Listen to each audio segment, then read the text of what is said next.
7 is on your side now with a health alert about the flu epidemic that's being blamed for hundreds of deaths. The CDC now says this year's vaccine is the most ineffective in a decade. Overall, it's only about 23% effective. That's less than 1 in 4 cases. Worse yet, it's only 14% effective for the vulnerable group of adults over the age of 50. Children, it seems, that they get the most protection with a 26% effectiveness rate in those under the age of 18. But that's still well below a typical year when the vaccine is effective in 50 to 60% of the cases. So that is sobering data, and it comes as we learn there is something parents can do to boost the effectiveness of the vaccine.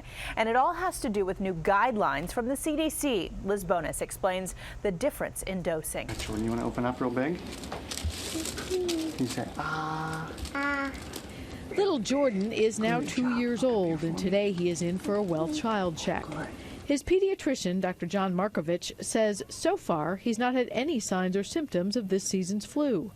The flu generally leads to respiratory symptoms and body aches. However, we've seen everything this year. We've seen sore throats that have come back positive for the flu.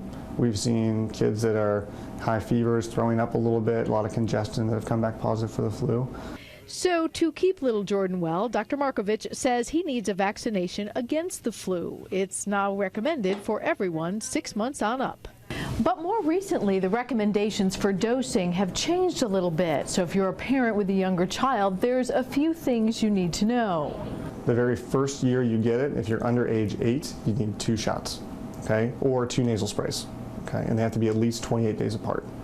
So that means Jordan gets his first dose today and then comes back for a follow-up dose after 28 days. That's a new change this year.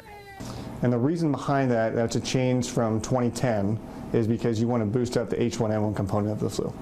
If your child got 1 dose of the vaccine last year, however, 1 more is only needed this year. Last year's vaccine had H1N protection, so this year's vaccine is given mostly as a booster. Finally, if your child has had a vaccine, and it's been not last year's vaccine, but 2 or 3 years ago, then they actually do need to get 2 doses this year.